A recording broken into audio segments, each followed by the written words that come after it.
The American myth that teenage students entering their first semester at a university will subject themselves to the dreaded freshman 15 seems to have created a reversed effect, as an increase in studies show that more adolescents in college are developing eating disorders.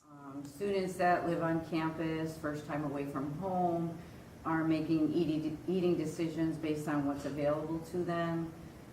So they tend to maybe partake in foods that they wouldn't necessarily have at home or available to them. One CCS student, freshman Victoria Johnson, says, quote, "The foods at the dining hall are not very healthy. The foods are always grilled or fried or fatty. There's not enough options for fruit and salad, and if there is, it's always rotted and disgusting. They don't have many options for those who are gluten-free or vegan or dairy-free. They have the simple servings, but that doesn't always help." One study suggests that, quote, 1 in 4 college freshmen gain about 10 pounds in their first semester. However, this survey contrasts with another site that claims, quote, "In a survey of 185 female students on a college campus, 58% felt pressured to be a certain weight." Amanda Anthony, a sophomore student at CCSU and dancer for the Dance Central team, does believe in the freshman 15. Friends, whether it be people I've met, whether it be stories I've heard, I definitely think it's true. I don't know if it's the types of foods they give us. I don't know if it's the fact that you're just kind of able to eat whatever you want, whenever you want. But I definitely think the freshman 15 is a thing. However, freshman student Griffin Waller, a runner for the CCSU track and field team, believes that the freshman 15 is a myth. I think it's a myth in the sense that you don't necessarily always gain the freshman 15. I think it's completely in your hands to not gain it. There's few options to go to, but I think it's possible not to gain it. And I think it's also hard when you're coming into college and you see all these skinny girls walking around campus, and it's just expectations. That's the problem. Explaining her standards outside of dance practice, Amanda says her coaches expect each of their members to go to the gym every day. They are expected to work on flexibility, arm and leg strength, and cardio for endurance. With different eating and workout behavioral patterns amongst college students, what classifies as an eating disorder? What classifies as an eating disorder? There's a couple of them, and they each have certain characteristics.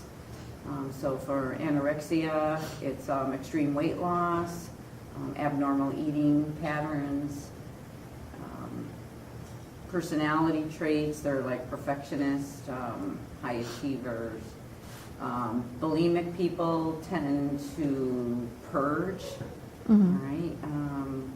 They're not necessarily underweight. They're usually at their weight or slightly overweight. And then there's just other eating disorders that they can't really put a definition on, like binge eating, and people, technically the definition is doing that 2 or 3 times a week for a couple of months in order to be labeled a binge eater. Okay. Freshman student at CCSU, Victoria Johnson, who suffered with anorexia nerviosa since she was 13, explained how she's been able to overcome her eating disorder. I had some issues with people, and they called me things that were not right.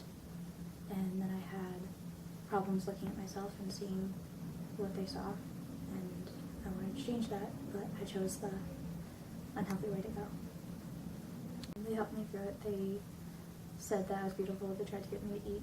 They showed me other healthy options. My parents gave me some health bars to eat throughout the day that weren't high in calories, because that was the thing I was most afraid of, but they were high in protein and healthy things I needed. While women are more commonly affected by eating disorders, millions of men and boys battle all forms of the illness as well. Griffin Waller shares his story. In wrestling, it was a huge thing. Like, the thing about my high school team was there was a lot of weight classes that weren't being filled. And me being the new guy in my first year, I came in weighing 126, 127, and we had no 113 weight class. So my coach didn't tell me to get down to the weight class, but he told me to get down to the weight class, and it required a lot on my part of just not eating, working extra hard, going to practice in a hot gym with 4 layers on just so I could lose the water weight before the weigh-in the next day. It was a lot, and like I think it was definitely one of those sports where they'll tell you that, oh, like you're looking a little pudgy inside, you look a little like thick right there, you could lose that weight. Like it was a lot different than it is track. I mean, it's a different atmosphere, a different world. So definitely. I think probably the first time that I passed out during class, just because like that afternoon I had to weigh in, and the day before that and the day before that I wasn't really drinking enough fluids that I needed. And it really just hit me that like, yes, like I'm working harder than I've ever worked before, but is it really good for my body if I'm pushing myself to this limit to where I'm passing out in class? Like I can't focus for the likes of me. And then even after like I lost the weight and I weighed in at the right like amount, like during the match, like I wouldn't be able to focus or even have enough energy really to do it, just because I hadn't been getting the nutrients and vitamins that I needed. Body image hugely affects our lives. There is this unprecedented fear of becoming overweight. One study noted that a survey of college students found that they would prefer to marry a drug user, shoplifter, or blind person rather than someone who is fat. Over half of the females aged 18 to 25 studied would prefer to be run over by a truck than to be fat, and 2/3 would choose to be mean or stupid Myself, rather than fat. I see like my friend group back at home, and I see like my teammates. I see in general just like girls in college, like how they look. There's some girls that I'm like, wow, like I really want to look like that. Like I really want to be skinny. I really want to have the features that they have. And there's some girls that are like, wow, like I'm proud of myself. I'm glad that I look the way that I look. This kind of like society we live in, that they start really early on. I mean, you look at all the movies, all the even Disney movies, and you see that perfect hourglass figure right from when you're a kid. And a lot of people start early on not eating, trying to maintain that, trying to get to that point.